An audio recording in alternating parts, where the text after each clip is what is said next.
Assalamualaikum warahmatullahi wabarakatuh. Alhamdulillahirrabbilalamin. Pada kesempatan kali ini kita bisa belajar kembali mata pelajaran Pendidikan Agama Islam dan Budi Pekerti di bab 6 bagian kedua, masih di tema indahnya saling membantu dan hidup rukun. Sebelumnya, mari kita awali pembelajaran kita dengan membaca doa sebelum belajar. Bismillahirrahmanirrahim. Rabbi zidni ilma warzuqni fahma. Amin ya rabbal alamin.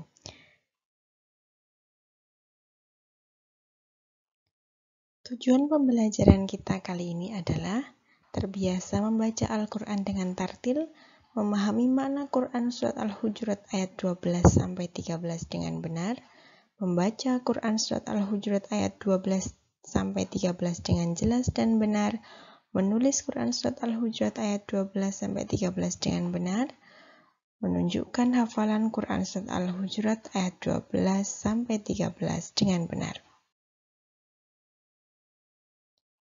Silahkan simak ayat pada slide berikutnya, dengarkan dan ikuti bacaannya, baca juga artinya. Kita mulai dari Quran Surat Al-Hujurat ayat 12.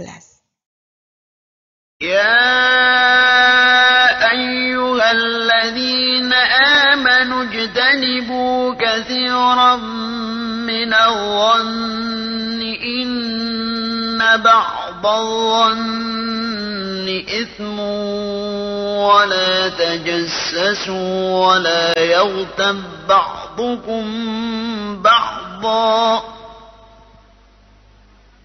أيحب أحدكم أن يأكل لحم أخيه ميتا فكرهتموه واتقوا الله إن الله تواب رحيم.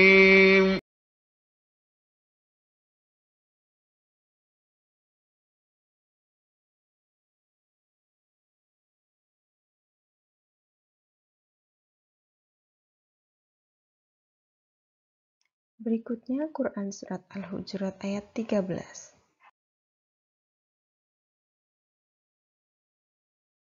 يا أيها الناس إنا خلقناكم من ذكر وأنثى وجعلناكم شعوبا وقبائل لتعارفوا إن أكرمكم عند الله أتقاكم إن الله عليم خبير.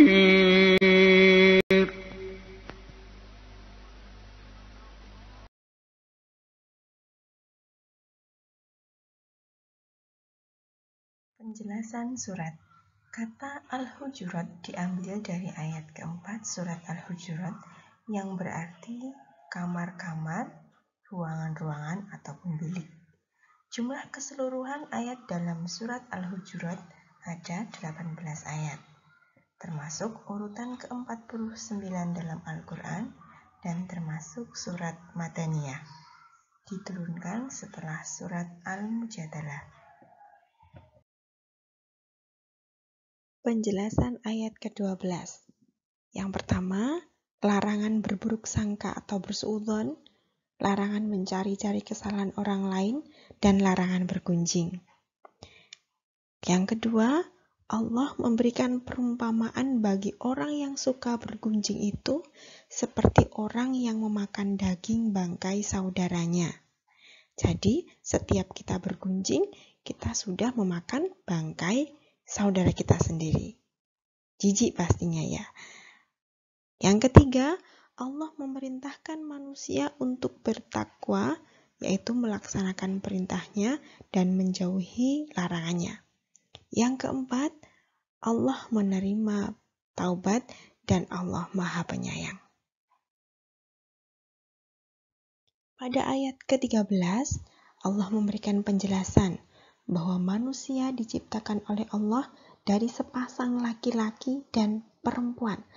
Lalu Allah menjadikannya bersuku-suku dan berbangsa untuk saling mengenal.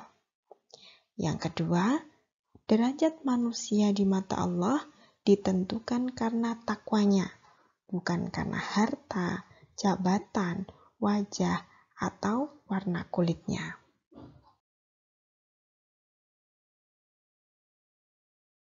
Bagaimana cara kita untuk meneladani atau mengamalkan surat Al-Hujurat dalam kehidupan sehari-hari?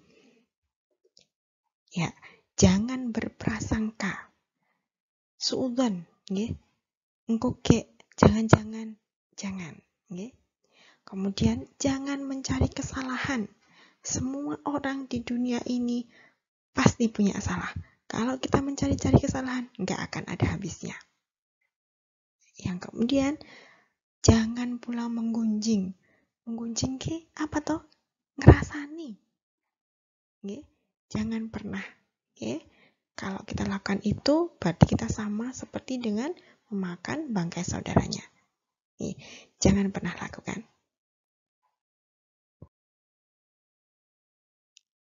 Nah, ini juga dipertegas di Sahih Muslim. Hadis tentang larangan untuk berburuk sangka, mencari aib, menggunjing, dan lain sebagainya. Makanya stop, nggih, jangan dilakukan. Kalau kita sudah pernah melakukan itu, mari kita segera bertaubat. Sesungguhnya Allah Maha penerima taubat dan Allah Maha penyayang. Berikutnya, bagaimana cara kita mengamalkan surat Al-Hujurat ayat ke-13 dalam kehidupan sehari-hari?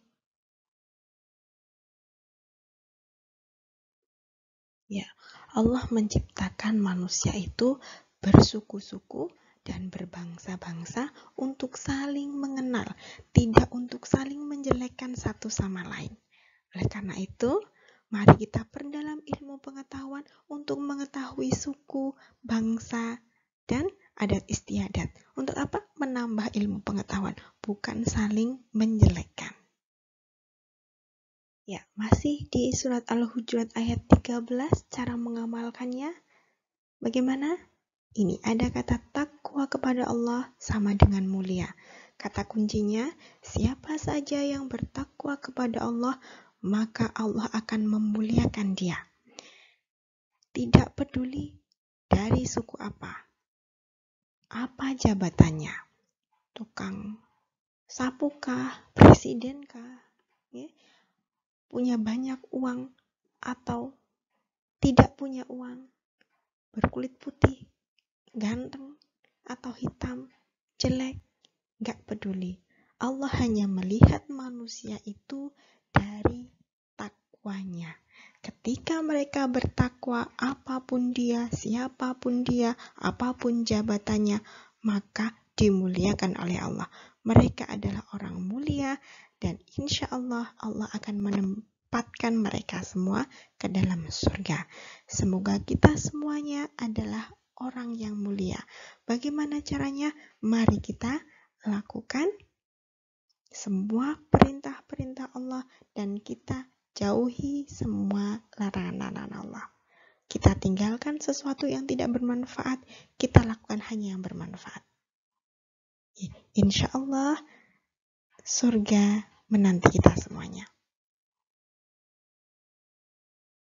Anak-anakku semuanya, itu tadi adalah makna atau kandungan surat Al-Hujurat ayat 12 dan ayat ke-13.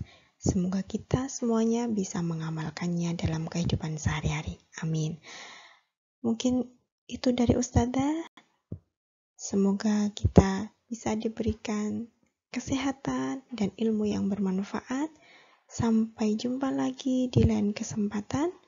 Jazakallah khairul jaza. Assalamualaikum warahmatullahi wabarakatuh.